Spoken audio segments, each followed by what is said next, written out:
জনগণের সেবা নিশ্চিত ও সহজীকরণে সোমবার রাজধানীর ইস্কাটনে কর্মশালার আয়োজন করে রাজধানী উন্নয়ন কর্তৃপক্ষ রাজুক। এতে অংশ নেন গণপূর্ত, ফায়ার সার্ভিস, সামাজিক সংগঠনসহ অংশীজনরা। উঠে আসে সমস্যা ও সীমাবদ্ধতার নানা বিষয়।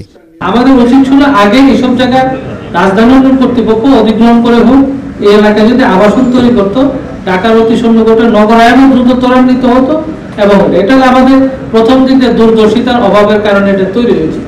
রাজধানী ঢাকার বাসযোগ্যতা ফেরাতে প্রকৃতি নির্ভর পরিকল্পনার পরামর্শ দেন নগরবিদরা। নেচার বেসড সলিউশন সমাধান তার নিশ্চিতে কঠোর ও দৃঢ় অবস্থান গ্রহণ করতে হবে। শীতাতপ নিয়ন্ত্রণ যন্ত্র নির্ভর নগর তৈরি করার জন্য রাজুকের সৃষ্টি হয়নি। জনগণকে ভোগান্তি দিয়ে আপনি কখনোই কৃতিত্বপূর্ণ সেবাদানকারী সংস্থাপন্ন হতে পারবেন না এবং এই সুযোগটাই অসাধু চক্র নেয়।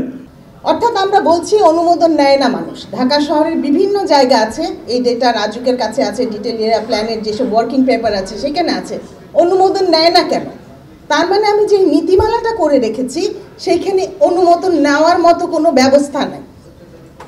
কারণ ঢাকা শহরে প্রচুর জমি আছে, 2 কাঠা 1.5 কাঠা এরকম, তো সেখানে অনুমোদন নেবে কিভাবে? সে তো কোনো অনুমতির নেওয়ার আওতায় পড়ে না। এ সময় আন্তরিকতার সাথে সেবা প্রদানে রাজুক কর্মকর্তাদের প্রতি আহ্বান জানান গণপূর্ত সচিব। আমি যদি সরকারি চেয়ারে বসে বিশ্বাস করি যে এখান থেকে আমার বেতনের বাইরে আরো কিছু আয় ইনকাম করার সুযোগ আছে এবং সেটা যদি আমি করতে থাকি, তাহলে বদলের সব চেষ্টা ব্যর্থ হয়ে যাবে।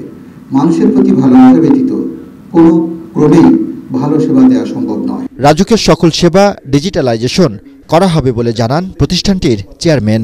আমরা যেটা প্ল্যান করেছি অলরেডি যে আমরা একটা কম্প্রিহেন্সিভ একটা আমরা কি বলবো প্ল্যাটফর্ম তৈরি করবো, যেখানে আমাদের সমস্তগুলো যে প্রোগ্রাম যেগুলো আছে এসিপিএস থেকে শুরু করে যে বিভিন্ন আমাদের সচিবালয়ের যে প্রোগ্রামগুলো আছে, ফিনান্স মিনিস্ট্রি, তো আমাদের হোম মিনিস্ট্রি, তাদের সাথে আমরা লিঙ্ক আপ করবো।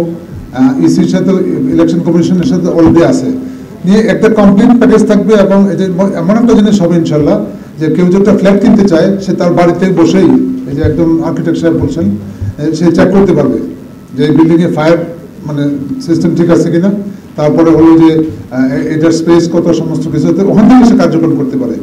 এবং ফ্ল্যাট এবং প্লট হস্তান্তরের যে মানে জটিল জিনিস, এগুলো আমরা আসলে সহযোগিতা করবো এবং এটা আমরা সবাই একত্রে বসে প্রয়োজনে আমরা অন্যান্য প্রতিষ্ঠান যারা আমাদের সাথে মানে যুক্ত থাকবে তাদেরকে নিয়ে একটা সহজ একটা আমরা প্ল্যাটফর্ম তৈরি করবো ইনশাল্লাহ। রাজধানী ঢাকার শৃঙ্খলা ফেরাতে সমন্বিতভাবে কাজ করার দাবি জানান অংশীজনরা। তরিক ইসলাম, এটিএন বাংলা, ঢাকা।